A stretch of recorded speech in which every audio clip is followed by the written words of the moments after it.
স্বামী বিবেকানন্দের বাঙ্গালা ভাষা যে প্রবন্ধটা তোমাদের আছে সেই প্রবন্ধটা আলোচনা শুরু করেছিলাম। প্রথম পার্টের আলোচনা হয়েছে। আমরা এখন তারপর থেকে আলোচনা এগিয়ে যাব।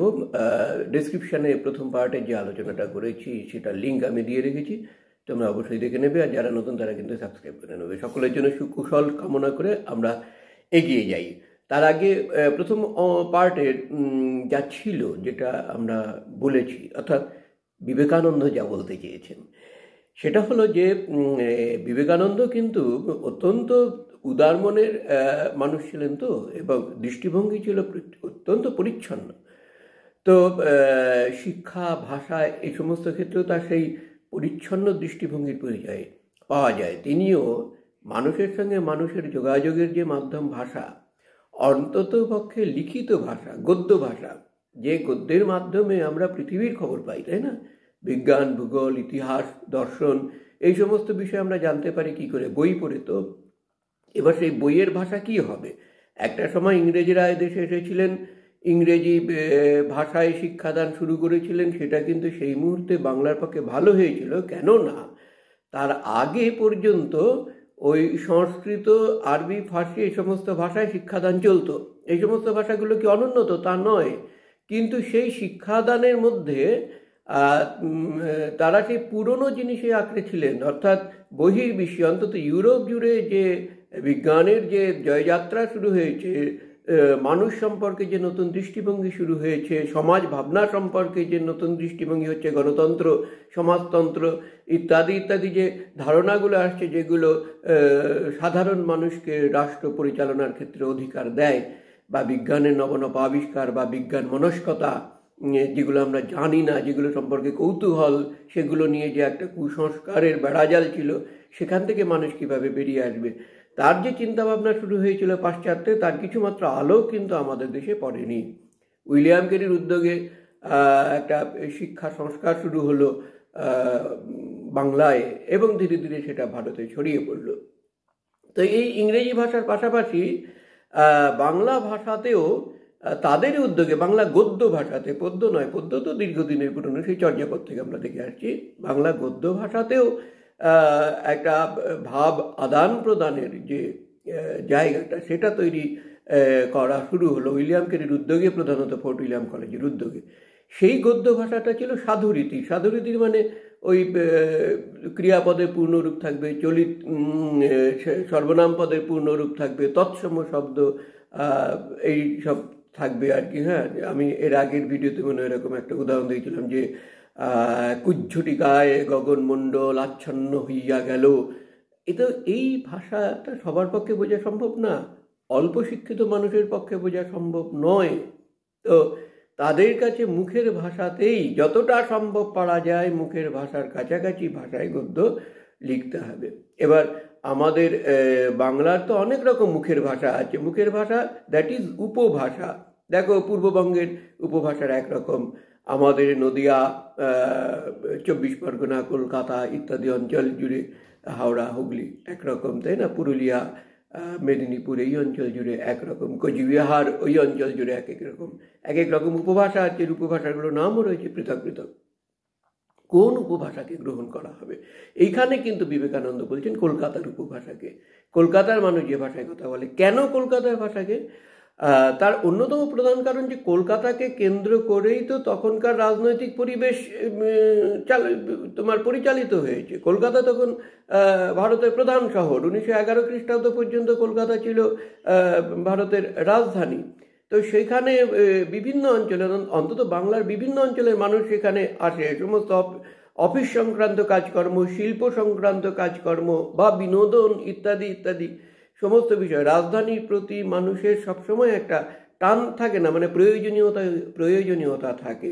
রাজধানীকে কেন্দ্র করে গড়ে উঠছে রেডিও, রাজধানীকে কেন্দ্র করে গড়ে উঠছে সংবাদপত্র। এবং এই যে এই অঞ্চলের যে ভাষা, অর্থাৎ রাঢ়ী উপভাষা, এটা তারও বহু আগে থেকে আমরা যখন দেখতে পাচ্ছি শ্রীকৃষ্ণ কীর্তন গ্রন্থটা, আমি অনেক পিছনে চলে যাচ্ছি, সেই 1350 খ্রিস্টাব্দ নাগাদ রচিত হয়েছে। যদিও সেটা কাব্য, কিন্তু তার ভাষাটাও কিন্তু ছিল তোমার রাঢ়ী উপভাষার কাছাকাছি। আমরা যে পদ্যগুলো দেখছি, সেই পদ্যগুলোর কোনোটাতেই কিন্তু বঙ্গালী বা ঝাড়খণ্ডে এরকম উপভাষার প্রয়োগ নেই, সমস্ত কিছুতেই রাঢ়ী উপভাষা, এবং কলকাতা কেন্দ্রিক রাঢ়ী উপভাষা। রাঢ়ী উপভাষার অনেক ব্যাপার আছে, মুর্শিদাবাদ অঞ্চলে, নদিয়া অঞ্চলের একটু একটু করে আলাদা। এটার প্রয়োজনীয়তা এই কারণেই যে যেহেতু সেটা একটা রাজধানী শহর। এই রাজধানী শহরের কথাটা এখানে বিবেকানন্দ বলছেন না, কিন্তু মূলত তাই যে এই যে তিনি বলছেন না যে দেখো কোন ভাষা লিখতে হবে, যত রেল এবং গতাগতি সুবিধা হবে তত পূর্ব পশ্চিমী ভেদ উঠে যাবে এবং চট্টগ্রাম হতে বৈদ্যনাথ পর্যন্ত ওই কলকাতার ভাষাই চলবে। কেননা যাতায়াতের সুবিধা যত শুরু হবে ততই কলকাতা কেন্দ্রিক মানুষের আনাগোনা শুরু হয়ে যাবে এবং সেই ভাষাটাই চলতে থাকবে। এইটাই আর কি তো বলতে চেয়েছেন। এই আলোচনাটা আরেকটু প্রসারিত হচ্ছে পরবর্তী অংশে।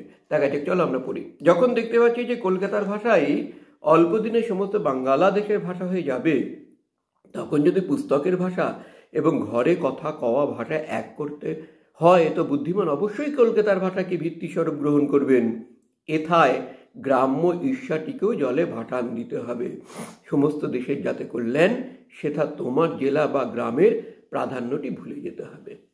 সে কথাটাই বলছেন যে যত পুস্তকের ভাষা, অর্থাৎ ঘরের ভাষা, বইয়ের ভাষা এবং আমরা ঘরে যে ভাষার কথা বলি, সেই ভাষাকে যদি এক করতে হয় তাহলে কোন ভাষা গ্রহণ করব, এই প্রশ্নটা যখন দেখা দেবে, তখন বুদ্ধিমান মানুষেরা, শিক্ষাবিদেরা, ভাষাবিদেরা, তারা কলকাতার ভাষাকেই ভিত্তিরূপে গ্রহণ করতে বলবেন। কারণ এই ভাষাটা সর্বজনগ্রাহ্য, সকলের পক্ষে বোঝা সম্ভব এবং সকলের পক্ষে উচ্চারণ করা সহজ। ফলে বলছে এখানে গ্রাম্য ঈর্ষাটিকেও জলে ভাটান দিতে হবে। অর্থাৎ যেরকম আমাদের একটা হিংসা থাকে, কেন আমারটা হবে না, কেন ওরটা হবে, ও কিসে এগিয়ে গেল, ব্যাপারটা এরকম নয় আর কি। লেখক বলছেন, প্রাবন্ধিক বলছেন, সমস্ত দেশের যাতে কল্যাণ, সেটা তোমার জেলা বা গ্রামের প্রাধান্যটি ভুলে যেতে হবে। এখানে দেশের কল্যাণের কথা বলা হচ্ছে। ফলে আমার নিজের বা আমার জেলা বা আমার গ্রামে প্রাধান্য পেল কি পেল না, তাতে কিছু যায় আসে না। ভাষা ভাবের বাহক, ভাবই প্রধান, ভাষা পরে। এটা তো ঠিকই, আমাদের ভাব প্রকাশ করবার জন্যই তো ভাষা। মানুষ জন্ম থেকেই তো ভাষা প্রয়োগ করতে শেখেনি, কিন্তু সে কি ভাবের আদান প্রদান করতো না? নানা রকম আকার ইঙ্গিত, সুর দিয়ে, শীষ দিয়ে ভাবের আদান প্রদান করত। মানুষ ছাড়া অন্যান্য যে প্রাণীগুলো রয়েছে, প্রত্যেকটা প্রাণী, অত্যন্ত ছোটোখাটো কীটপতঙ্গ থেকে বড় প্রাণী, প্রত্যেকেই কিন্তু তাদের ভাবের আদান প্রদান করে তাদের নিজস্ব ভঙ্গিতে। মানুষ অন্যান্য ভঙ্গির সাথে আরও একটা দারুণ জিনিস আয়ত্ত করতে পেরেছে, সেটা হচ্ছে ভাষা। ভাব যেখানে, যে ভাষার মধ্য দিয়ে ভাব প্রাধান্য পাবে, সে ভাষাটাই গ্রহণ করা উচিত। ভাবের দিকটা লক্ষ্য করেই ভাষার প্রয়োগ। ভাষাকে প্রাধান্য করে ভাবটাকে দুর্বল করে দিলে হবে না। হিরে মতি সাজ পরানো ঘোড়ার উপর বাঁদর বসালে কি ভালো দেখায়? এটা মজা করে বলছেন যে একটা ঘোড়ার উপর যদি, এবং খুব সুন্দর সাজানো টাজানো ঘোড়ার উপর বাঁদর বসালে তাকে নিশ্চয়ই ভালো দেখাবে না। সংস্কৃতের দিকে দেখো দেখি, ব্রাহ্মণের সংস্কৃত দেখো, সবর স্বামীর মীমাংসা ভাষ্য দেখো, পতঞ্জলির মহাভাষ্য দেখো, শেষ আচার্য শঙ্করের ভাষ্য দেখো, আর অর্বাচীনকালের সংস্কৃত দেখো। এখানে কতগুলো উদাহরণ দিয়েছেন। এই উদাহরণগুলো মানে তোমার সংস্কৃত ভাষার যখন শুরু হয়েছে বা যখন সেটার ব্যবহার ছিল, ব্যবহার শুধুমাত্র গ্রন্থে ছিল না, ব্যবহার সেখানে ছিল কিছু মানুষের মুখের ভাষা হিসেবেও সংস্কৃত ছিল, এবং সংস্কৃতই তখন মাধ্যম ছিল। এবং তখন ভারতের দর্শন, জ্যোতির্বিজ্ঞান, গণিতশাস্ত্র অনেক উন্নত ছিল। সেই সমস্ত গ্রন্থের যে সংস্কৃত, সেটা ছিল চলমান, সেটা মানুষের ভাব প্রকাশের প্রধান মাধ্যম ছিল। ভাষা যখন ভাব প্রকাশের প্রধান মাধ্যম হয়, তখন সেটা স্বতঃস্ফূর্তভাবে চলতে থাকবে। কিন্তু ধীরে ধীরে যখন সংস্কৃত ভাষা মানুষের ভাব প্রকাশের মাধ্যম থেকে হারিয়ে যেতে থাকলো, তখন জোর করে সেই ভাষা প্রয়োগ করতে যাওয়াটা একটা মানে বিপর্যয়ের মতন হয়ে গেল। এখানেই লেখক বলছেন যে অর্বাচীনকালের সংস্কৃত দেখো। অর্বাচীনকাল মানে এখনকার সময়। এখানে দেখো যে ব্রাহ্মণ বা মীমাংসা ভাষ্য বা সবস্বামী, পতঞ্জলি মহাভাষ্য, এই যে উল্লেখ করেছেন, এগুলো সম্পর্কে ছোট্ট ছোট্ট করে টিকা যেটুকুনি তোমাদের জানতেই হবে আমি স্ক্রিনে দিয়ে দিলাম, এটা একটু দেখে নাও।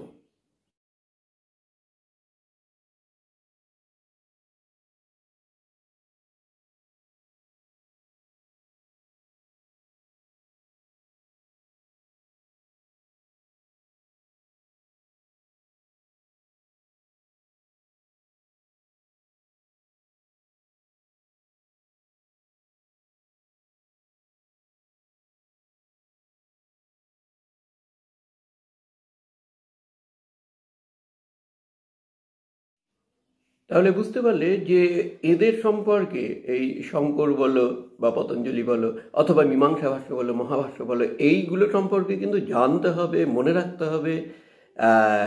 তোমাদের যে সাধারণ জ্ঞানমূলক এবং বোধমূলক প্রশ্ন সেখানে কিন্তু এগুলো দেবে, অত্যন্ত খুঁটিয়ে পড়তে হবে, না হলে কিন্তু মানে ভালো নম্বর পাওয়াটা খুব কঠিন।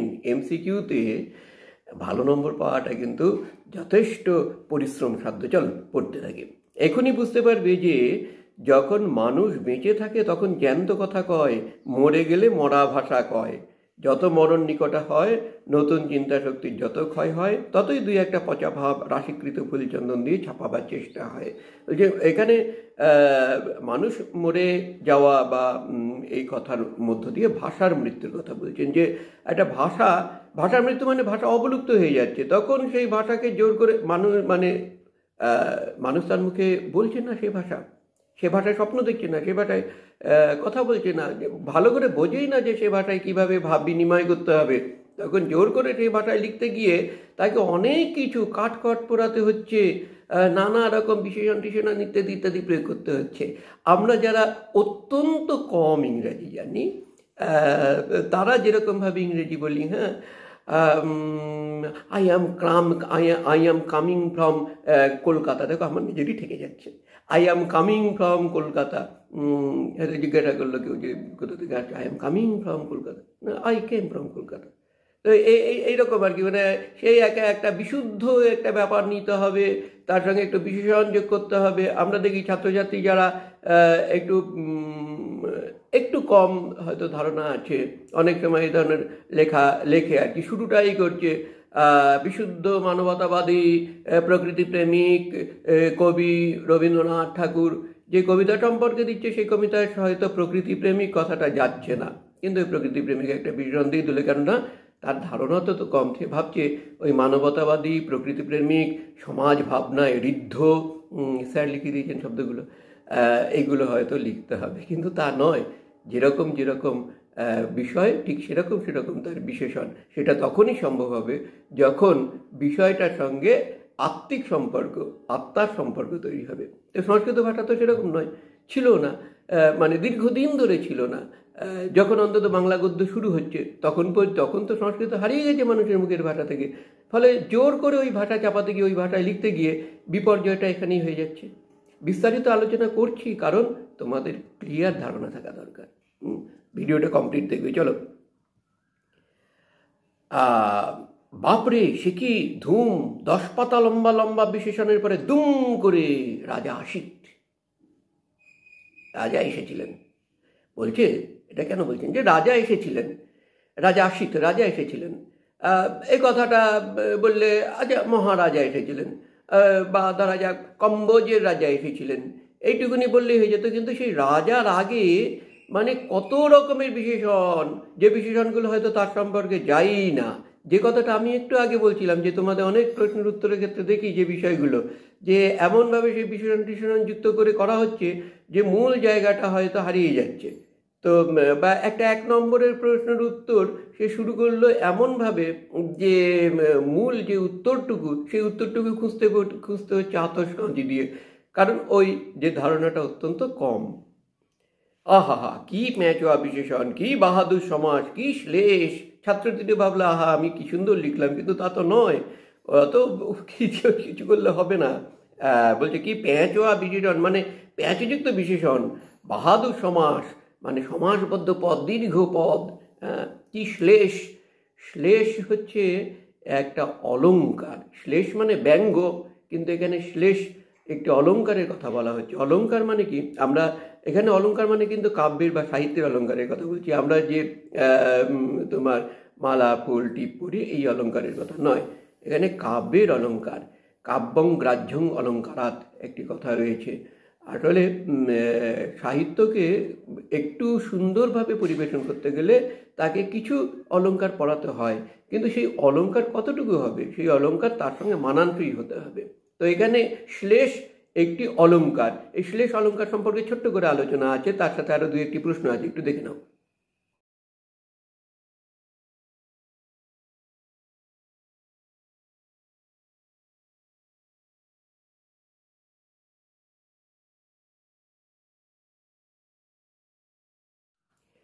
বোঝা গেল নিশ্চয়ই। চলো, যখন দেশটা উৎসন্ন যেতে আরম্ভ করলো তখন এইসব চিহ্ন উদয় হলো। ওটি শুধু ভাষায় নয়, সকল শিল্পতেই এলো। বাড়িটা না আছে ভাব না ভঙ্গি, থামগুলোকে কুঁদে কুঁদে সারা করে দিলে, গয়নাটা নাক ফুঁড়ে ঘাড় ফুঁড়ে ব্রহ্ম রাক্ষসী সাজিয়ে দিলে, কিন্তু সেই গয়নায় লতা পাতা চিত্র বিচিত্রের কি ধুম। বলছেন যে শিল্প সম্পর্কে যদি স্বচ্ছ ধারণা থাকে, কোনটা শিল্পিত কোনটা সুন্দর সে সম্পর্কে যদি স্বচ্ছ ধারণা না থাকে তাহলে এরকমই হয়।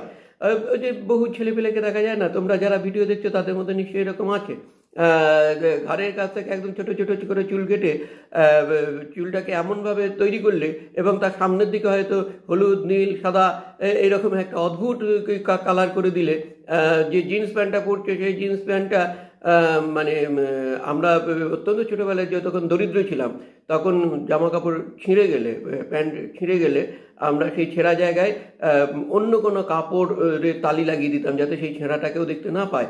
আর এখনকার অত্যন্ত দাম দিয়ে কিনে ছেঁড়াটাকে আরও ছিঁড়ে টিড়ে একটা কিম্ভূত কিমাকার পোশাক পরে নিজে মনে করে যেন কি না কি ভালো লাগছে, কিন্তু আর 5 জনের জন্য যে ভালো লাগছে না, তারা সরাসরি না বললেও যে ভালো লাগছে না, এই বোধটা তখনই তৈরি হবে যখন ভেতরে শিল্প চেতনাটা থাকবে, সৌন্দর্যের বোধটা থাকবে। যা খুশি একটা নাক দিয়ে কান দিয়ে বড় বড় ছোটোখাটো যেরকম খুশি হোক রং বেরঙের অলঙ্কার পরলেই যে ভালো লাগবে তা নয়, সেটা সত্যিকারের ভালো লাগছে কি না সেই বোধটা থাকা দরকার। সেই বোধটা না থাকলে হবে না। তো ভাষার ক্ষেত্রেও একই, লেখার ক্ষেত্রেও একই।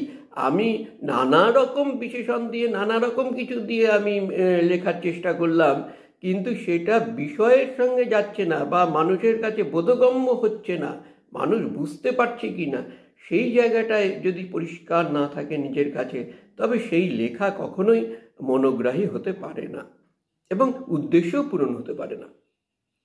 গান হচ্ছে কি কান্না হচ্ছে কি ঝগড়া হচ্ছে, তার কি ভাব কি উদ্দেশ্য তা ভরত ঋষিও বুঝতে পারেন না।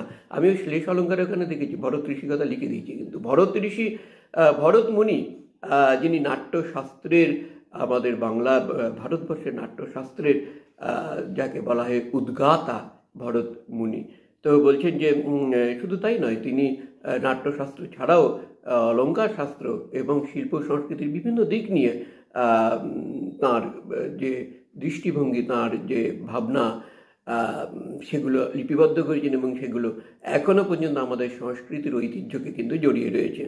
তাই বলছেন যে গানের ক্ষেত্রে সে গান হচ্ছে না ঝগড়া হচ্ছে, সেটা এমনকি ভরত ঋষিও বুঝতে পারবেন না। আবার সে গানের মধ্যে প্যাঁচের কি ধুম, সে কি আঁকামাকা ডামাডোল, 36 নারীর টান, তাই রে বাপ। এখানে 36 নারী বলতে 36টা রাগ রাগিনী।